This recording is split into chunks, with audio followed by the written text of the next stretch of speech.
here we are at Meerlust, just outside Stellenbosch, in South Africa, to meet with Hannes Myburgh. Yes. Okay. So how did the family get into wine?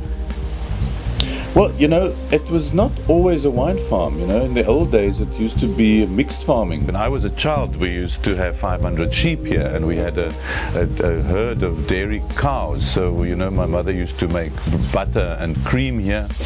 So yeah, so it was mixed farming. It was really during my father's time that he consolidated the farm into a wine farm only. This is a very ideal area for wine growing. It's Mediterranean climate. So, you know, compared to Spain, France, Italy, you know, and Portugal, we're on the same distance from the equator, just on the other side. So it lends itself to wine growing. How did you start that revolution, as I understand it was, starting with blends? Oh, that started in 1980 was the first year we made a Rubicon blend, you know, so it's already more than 30 years ago. My father had an Italian winemaker here called Giorgio Dalla Cia, who was really a Francophile, and he shared this dream with my father that Meerlust would one day produce a world-class red blend. But there was Cabernet Sauvignon on the farm, but not Merlot and Cabernet Franc or Petit Verdot in those days. It was one of the first blends made in this country. It was a new direction in the red wine industry. So that's where the name comes from, because it was crossing the river Rubicon. You know, you couldn't go back. It was a big decision which you can't go back. That's where the English, you know, if you cross your Rubicon, you don't look back again. That's when Julius Caesar crossed the river in 49 BC with his men. The rule was in the Roman Empire that if you crossed that river towards Rome with your army, you would be attacked by your own people. It was like declaring war on Rome. So it wasn't a very good idea. But he did it, and that's when he said the words alea I acta est, which means the die is cast. You can't go back, you know, the die is cast. So that's how the Rubicon got its name, because it changed the direction of red wine making and blending in this country. We're together with winemaker Chris Williams and marketing director Eddie Turner. We're here to do a tasting and see what's in the glass. Right.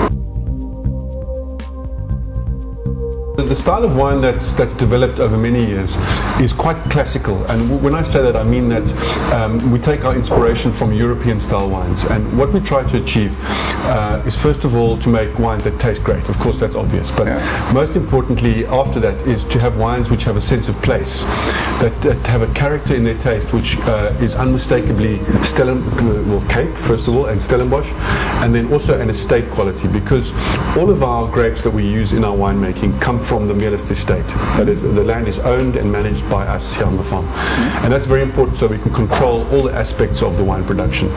So we want the wines to have a personality of a place, first of all. What about the terroir around here? What's so special about the location? Yeah, well, Meerlust is very, I think the people that established the farm here in the beginning had great foresight, because it's actually a very special place to grow vines. The most important factor, of course, is the weather, which is very much influenced by the sea. It's great. And then the other important thing is the soil here at Meerlust. We have, it's basically a decomposed granite. The mountains that we have here are all granite mountains, and over millions of years the granite has broken down and come down into the valleys and forms the soils. The other thing which we're looking for in our wines is ageability. We would like to see our wines getting better over time in the bottle. So that is why, for example, our Rubicon, which is our top wine, we keep back for 4 years before we release, because it does take a couple of years to really open up and show its best. And you know, I think all the wines, even the Chardonnay and the Pinot, which are lighter bodied wines, can age quite positively for up to 10, even 12 years, some vintages. The Rubicon, we've got Rubicons from the early 1980s which are still drinking beautifully 30 years later. So ageability is important. And then we know that most of our wines are drunk at the table with food, and so compatibility with cuisine is very important as well. So those are the three things that we look for: is the terroir dimension, the ageability, and the food friendliness. That's the style of wines that we're looking. So how is Meerlust doing on the marketing side? Where in the world do you sell the wine? Yeah, I think we're doing very well as a brand. It's a very respected brand. It's sort of considered, I suppose, I mean, I'd like to use the word iconic, but it's one of the iconic South African wine brands. So primarily our business is South Africa, so 50% is sold locally and about 50% is exported. And we operate in about 32 countries around the world. So our objective is really that if you're in, whether you're in Jakarta or New York or London, you should be able to get a bottle of Meerlust.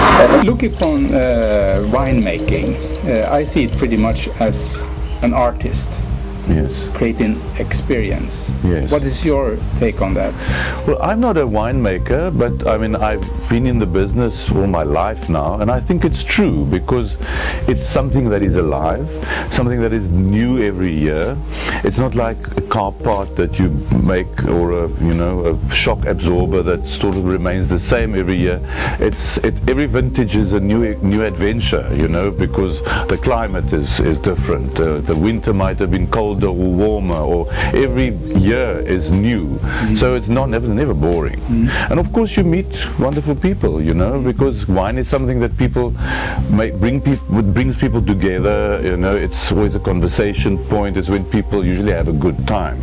Wine brings people together, and that's exactly what you have done here. As I understand that you have social and environmental sustainability on your program.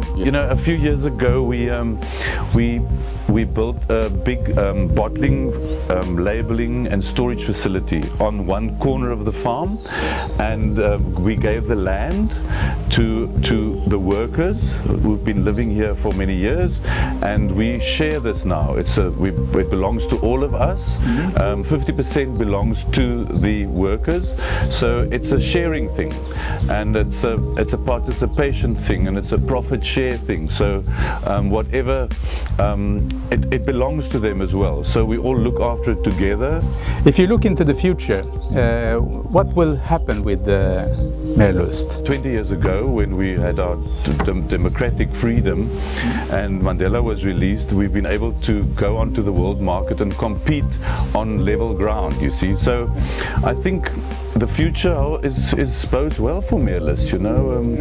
We're in more than 30 countries now, South Africa being my biggest market, my local market, but I export about 50%. It's a reliable blend, it's become quite a well-known blend internationally as a South African red wine.